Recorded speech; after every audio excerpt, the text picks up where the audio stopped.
Muito bom dia. Quem esteve no congresso anterior, lembra-se que eu trouxe minha neta para a mesa. Hoje eu acho que exagerei um pouco, mas isso é culpa do Dr. Luiz. Mas eu fico muito honrado de ter meus filhos e os senhores para ouvirem esta nossa conversa. Tinha perguntado também ao Dr. Luiz se seria possível perguntas ao final dirigidas à mesa. Ele disse que sim. Entendo que quem comparece a uma palestra no sábado de manhã tem direito de levar suas dúvidas e suas questões aos palestrantes. De início, eu agradeço à Ordem dos Advogados, Subseção de São Paulo, na pessoa do Dr. Nelson Sixima, que gentilmente tem pedido que nós colaboremos com a comissão, a qual saúdo os nossos colegas de comissão, e também convidando para este exercício que é uma palestra. A palestra é sempre um exercício para o palestrante e para os assistentes. Todas as vezes que os senhores formulam uma pergunta, há possibilidade de que o palestrante mude a sua opinião. Agradeço aos componentes da mesa, ao professor Rolf Madaleno, que costumeiramente cito em acórdons e em alguma doutrina que escrevo. Marina, Valéria, Marcelo, e deixei para o final a minha colega, a doutora Kátia Boulos. Isto sem falar no meu próximo chefe, que é o doutor Maluf. Muito obrigado a todos, e eu vou iniciar esta palestra, já comentava isso com o doutor Maluf, a partir de uma ideia, e eu sempre, costumeiramente também, devo as minhas ideias ao descortino e ao interesse público de Ada Grinover, de Kazuo Watanabe. Recentemente eles lançaram um livro que se chama Controle Jurisdicional de Políticas Públicas. E este livro me fez pensar muito na questão do direito de família e das políticas públicas, abrindo um espaço para aquilo que eu dizia, mas sem um fundamento, sem um substrato doutrinário que fosse mais firme.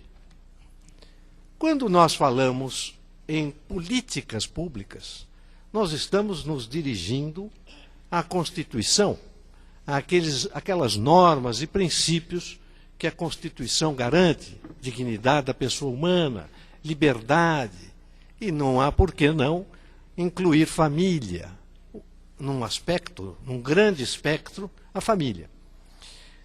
Se observamos que esta nova tendência das políticas públicas implica num mínimo existencial às pessoas, nós vamos verificar que nem sempre nós precisaríamos de uma lei para cumprir a Constituição, mas sempre os preceitos e normas previstos na Constituição garantem um direito de família de acordo com os costumes e com a evolução da civilização. Esta garantia de mínimo existencial é que prescinde do poder executivo e do poder legislativo. É imediata a resposta que o judiciário tem que dar a estas questões. Porque se não garantirmos aquele mínimo existencial, é evidente que a pessoa está lançada numa indignidade, numa característica de indignidade humana. Há outros princípios e normas que também estão garantidos pelas políticas públicas, mas estes não podem prescindir dessa interferência do Legislativo e do Executivo, como, por exemplo, no 230, parágrafo 3º, e no 7º da Constituição da República, O primeiro, que garante a condução gratuita para os maiores de 65 anos. Aí é evidente que não se pode, por uma decisão judicial, definir que aquilo, apesar de ser constante da dignidade, ele deva ser imposto à municipalidade ou ao Estado.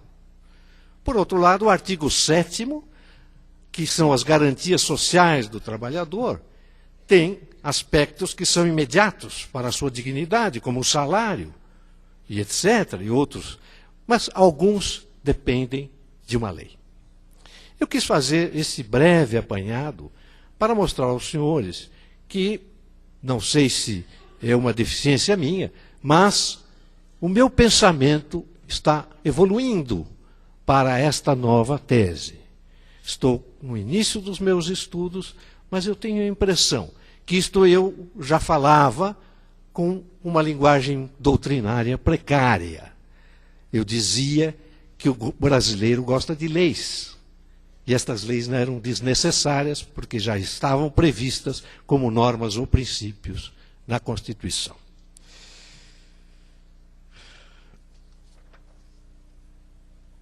Vamos lá. Paternidade genética e socioafetiva.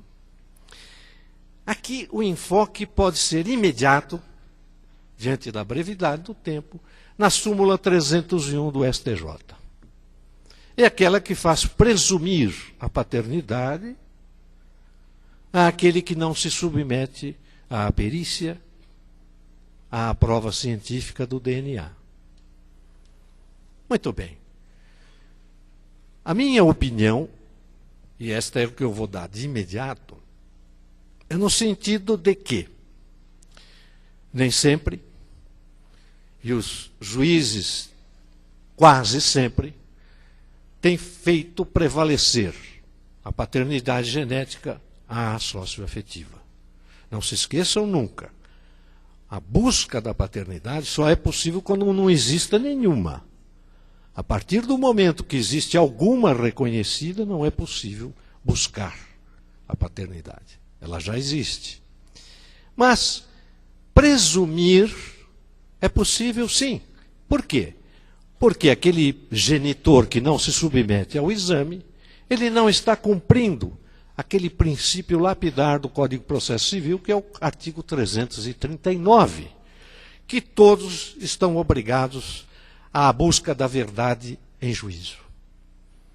Se ele não se submete, aí sim, o juiz deve recorrer a um novo instituto que foi previsto na reforma da lei, que diz o seguinte, eu vou lembrar logo da lei qual é, mas diz o seguinte: não é possível que o juiz se mantenha inerte. E eu digo, não é possível que os lidadores do direito permaneçam inertes. Então, um advogado que pergunta para aquela senhorinha lá do barraco da Zona Leste, a senhora tem prova? Evidente que ela não vai ter prova.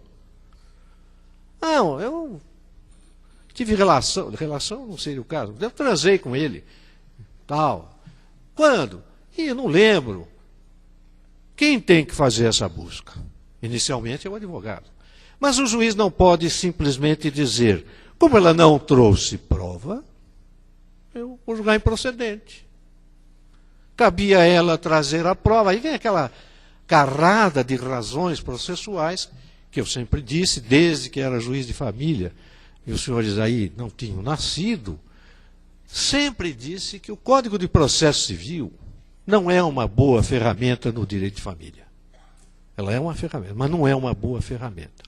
Então, esta pessoa não tem prova, não lembra, não tem condições de conseguir essa prova.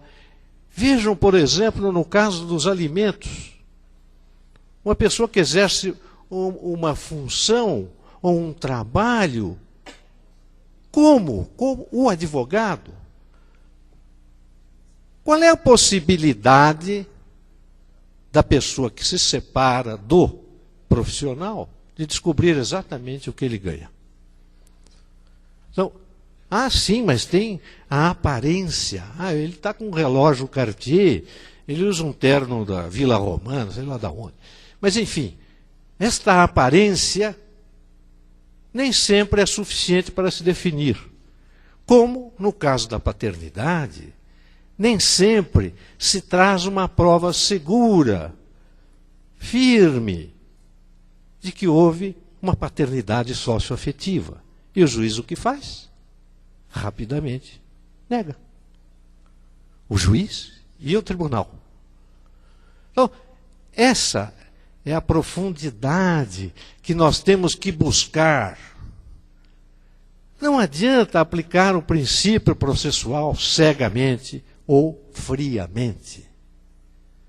A paternidade socioafetiva é uma condição das mais importantes no progresso da civilização.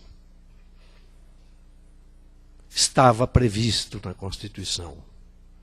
É só buscarmos no 227, em seus parágrafos, no 226, nos princípios do artigo 1º, e nós vamos ter condições evidentes de conceder pedidos razoavelmente fundados. Então falávamos que existe uma paternidade genética que não se sobrepõe à socioafetiva. Existe uma paternidade adotiva. Existe uma paternidade por inseminação assistida. Existe uma paternidade socioafetiva, que é a posse do estado de filho.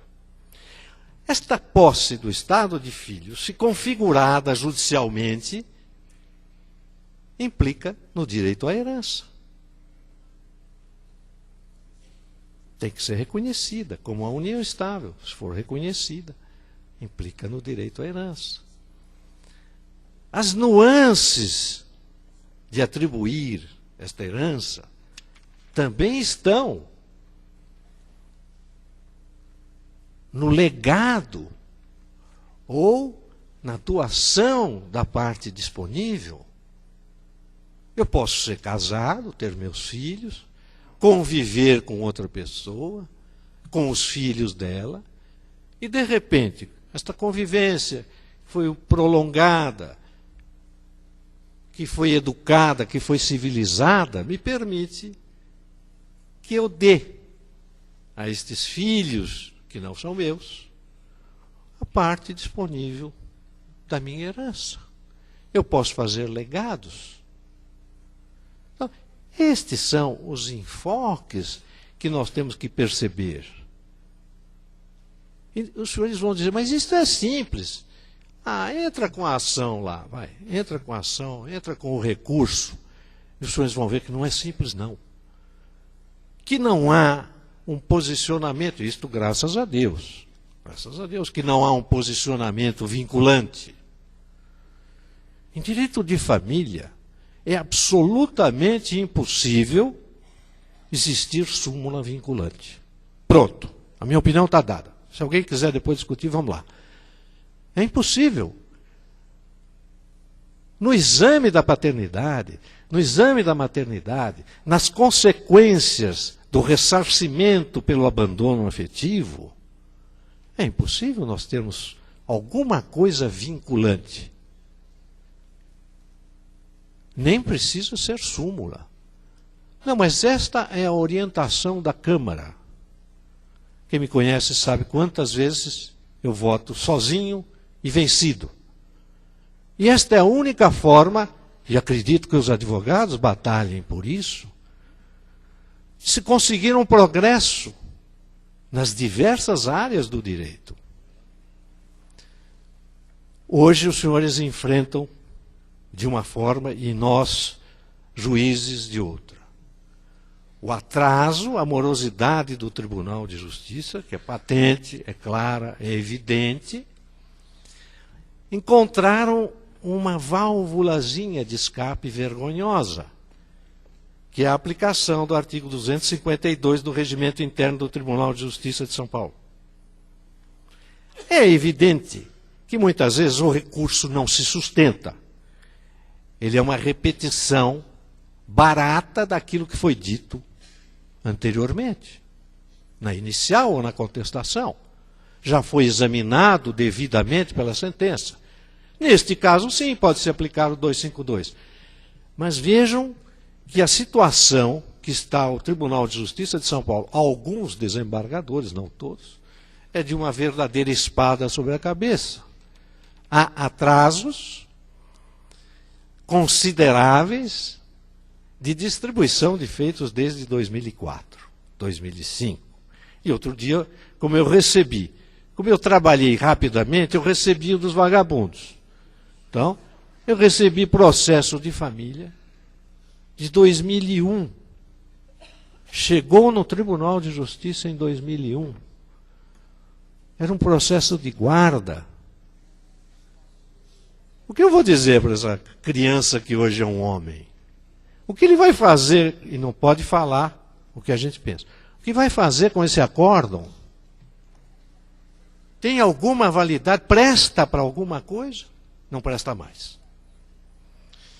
Vocês não reparem que é uma chance que eu tenho, fora aquelas no órgão especial, de realmente colocar a minha posição, depois de 40 e tantos anos de magistratura.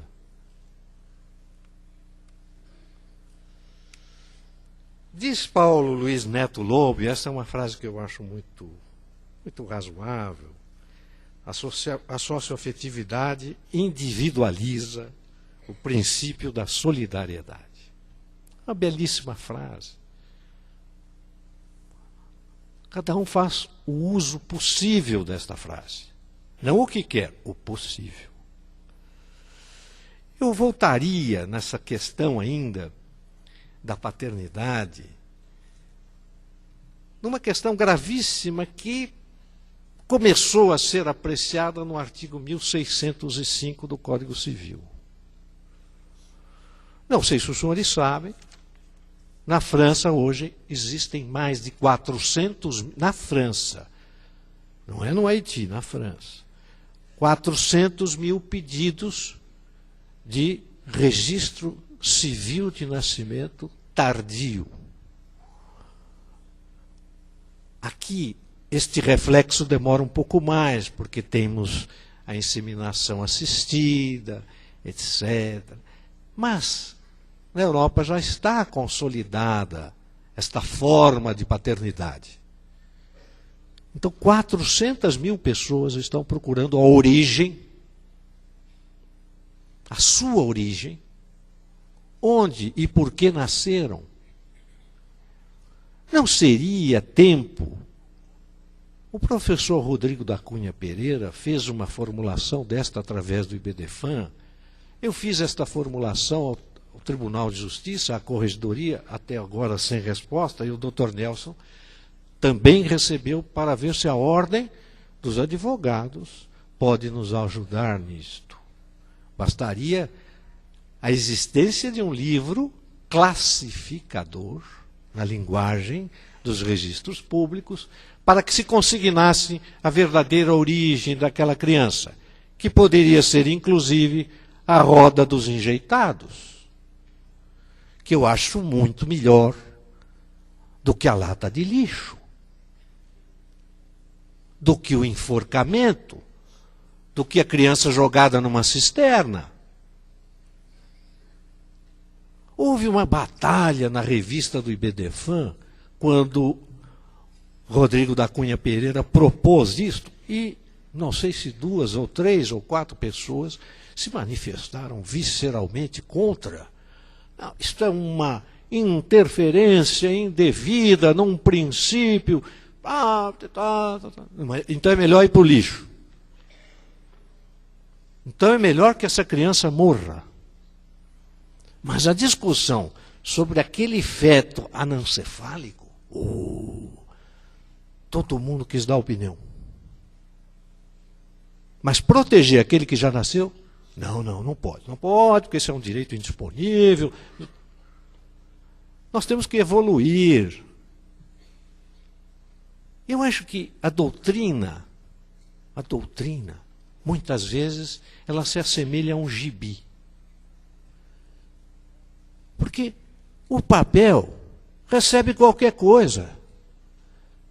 Mas é muito difícil os senhores encontrarem um livro de doutrina, como o de Rolf, que avance, que proponha ideias. Dizia isso a Rolf agora, antes de entrarmos na palestra, que antigamente, eu trabalhei desde contínuo até desembargador perante a justiça, antigamente a jurisprudência era a real ferramenta do vagabundo. Vocês abriam acórdãos que não tinha absolutamente nenhuma ideia do relator. Como dizia, como diz, como falar, como não sei o quê, mas não havia ideias do relator. Então, hoje, um livro de doutrina bom, é evidente que ele não vai fazer transcrição de acórdãos, porque ele assina um atestado de incapacidade. A análise dos acórdãos, a possibilidade de os acórdãos estarem à disposição de todos, isto é importante. Agora, o que vale mesmo são as ideias do acórdão, são as ideias da doutrina, são os avanços de alguns legisladores. Não é possível, por exemplo, comparar Aires Brito com qualquer outro ministro do Supremo Tribunal Federal. Não é possível. Os acórdãos de Aires Brito, além de ter aquela certa nuance poética, que é muito bonito e tal, ele tem também ideias. Ele avança. Eu tenho alguns exemplos na minha vida de magistrado. Uma investigação de paternidade tardia, a qual julguei, foi objeto de comentário pelo professor Flávio Tartucci, implica sim em indenização, implica sim em responsabilidade civil daquele genitor que teve todas as oportunidades para demonstrar que não era pai, não as utilizou, não comprovou, fez uma prova falsa de que havia sido submetido à vasectomia. E ao final de muitos anos, mesmo o filho tendo mudado para a mesma comarca, mesmo o neto ser incapaz cronicamente, ele não reconheceu. Esperou a sentença, esperou o acórdão e acabou levando 500 salários mínimos de indenização para pagar, que eu acho pouco. Pelo que ele tinha de posses, foi até pouco. Não, ninguém. Aí vem aquela bobagem, aquela ideologia vesga. Ninguém é obrigado a amar o filho. É verdade, ninguém é obrigado a amar o filho. Quanto vale essa indenização? R$1 é o suficiente? Vamos dar uma indenização simbólica? Isso é bobagem. Isso é falta de argumentação. Ou a pessoa tem direito ou não tem direito. Ou ela deve ser indenizada pelo sofrimento, o abalo psíquico que ela sofreu. Estabelecido o nexo de causalidade entre a atividade daquele genitor e o seu sofrimento, que no caso deste julgamento, ultrapassou a figura do filho e atingiu a do neto. Outro dia eu fiz uma experiência muito gratificante, já tinha feito outras, mas esta foi diretamente dirigida à questão que nós estamos tratando. O caso é simples. A mãe entrou para dizer que o pai não era o doutor Luiz ou o doutor Caetano, não lembro mais o nome dele. Não era aquele o pai. O filho era pequeno. ela assistia ao filho. Submetido a exame de DNA, constatou-se que realmente ele não era o pai. Os senhores têm que ter uma noção muito boa do que é ser desembargador. E pegar um monte de papel e não olhar no rosto, nos olhos da parte, e dali ter alguma intuição do que seria possível fazer. Eu achei que aquele negócio estava mal contado. Bom, vamos chamar todo mundo lá no gabinete, tentar uma conciliação, que o doutor Laerte Nord abriu este maravilhoso caminho. Kazuo Watanabe, posteriormente, criou uma conciliação de segundo grau. Ferreira Alves, que é do 5º Constitucional, faz costumeiramente isso, e eu faço algumas vezes. Muito bem. Veio todo mundo. Cadê a madame? Madame? Não, ela se mudou, não sei se para Bahia, não sei para onde. Ela se mudou. O menino tinha 19 anos. Não porque ele cresceu, porque o tribunal não andou. Cadê sua mãe? Não, ela mudou-se para a Bahia. Ah, é?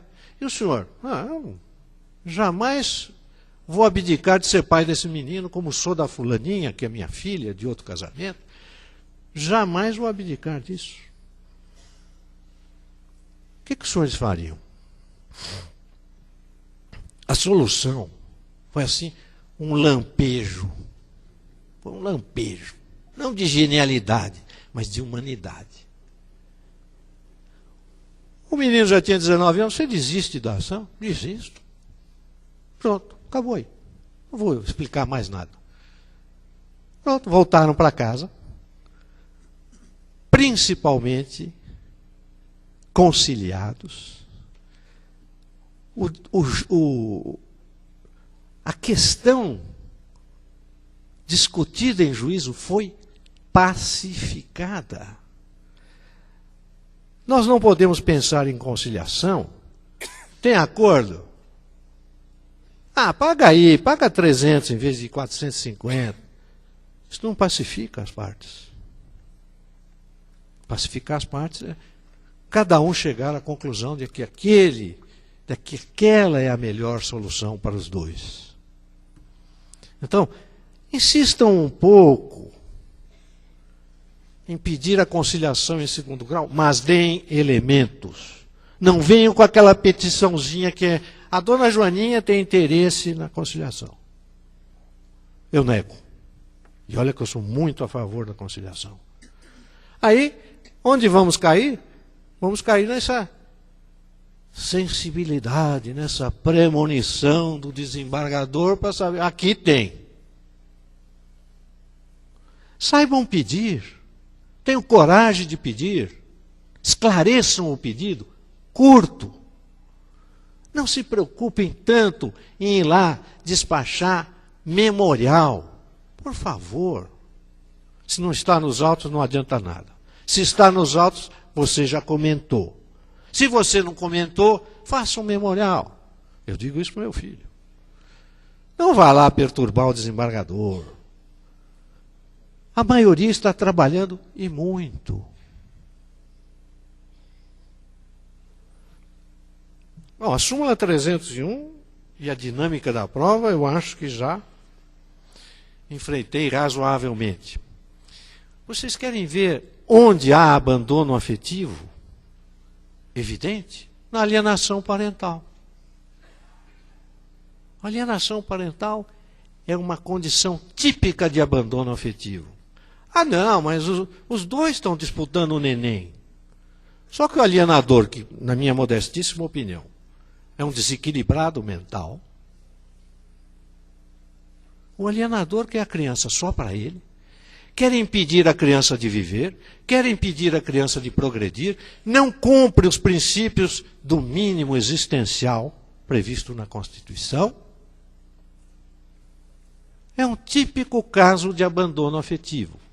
E não há dúvida nenhuma que o alienador deve sim ressarcir o abalo psíquico, não só da criança ou do adolescente, mas também daqueles que ele aliena. seja o outro cônjuge, os avós, o companheiro, tem que ressarcir, sim. Eventualmente, dinheiro, pagando um tratamento psicológico. É um caso típico de abandono afetivo. O direito à herança, eu já pincelei. E quando nós, como num caso do Rio Grande do Sul, em que é relator o desembargador José Siqueira Trindade, eu vou tentar falar o número para os senhores. É 700233833979, do Rio Grande do Sul. Neste acórdão que eu pincei de inúmeros outros, o que ficou dito é que não se pode pretender paternidade ou estado de filho, melhor, estado de filho parcial. Olha, eu quero só para efeitos econômicos, eu acho que eu tenho direito de herança. Eu morei com a minha madrasta há 52 anos. E nós tínhamos até conta conjunta. É mais ou menos o exemplo aqui. Foi indeferido. Foi julgado improcedente. Por quê? Então me explica bem. O senhor quer participar da herança, mas o senhor não quer perder a paternidade genética do antigo pai. É evidente, ele quer herdar dos dois lados. Então, quando se pretende a posse do estado de filho, é integral, é absoluta, em todos os seus requisitos. E este acórdão exemplifica muito bem essa possibilidade de não repartir o pedido de posse do estado de filho. Acho que já posso partir também para as conclusões, assim permito aos senhores o debate. Eu tenho muito receio quando venho a uma palestra, nas poucas vezes que venho, de ficar repetindo para os senhores, olha, o acórdão, o não sei o quê, ele disse assim. Eu uso isso o mínimo possível, porque todos nós hoje temos acesso aos computadores. Com relação a essa adoção de políticas públicas, controle jurisdicional de políticas públicas, eu menciono, como no livro de Kazuo Watanabe, 2 acórdãos, um do Supremo Tribunal Federal e outro do Superior Tribunal de Justiça, que já admitem a hipótese e a discussão. Um é do ministro Celso de Mello, no recurso extraordinário 482.611. O outro do ministro do STJ, Humberto Martins, também no recurso especial 1.185.474, ambos de Santa Catarina. Quando eu vi ambos de Santa Catarina, eu pensei, os advogados de lá, será que estão melhor posicionados que os de São Paulo? Será que são mais corajosos do que nós todos, lidadores do direito daqui? Não. E pensaram, leram e propuseram. Quando eu estou falando para advogados, eu tenho que insistir em que os senhores tenham coragem. Mas os juízes não dão. Isso é um problema que não é seu.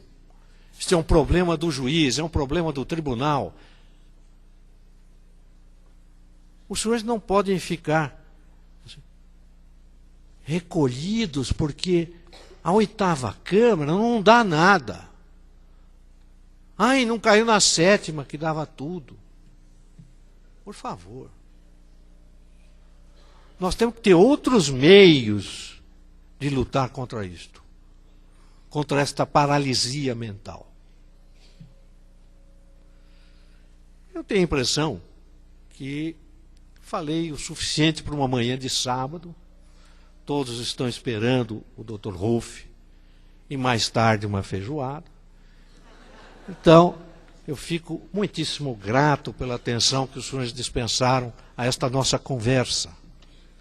E coloco-me à disposição para perguntas, por favor, dirigidas à mesa. Os senhores, melhor do que eu, conhecem aquele advogado tribuno que, quando vê um microfone, só abatido a tiros. Muito obrigado.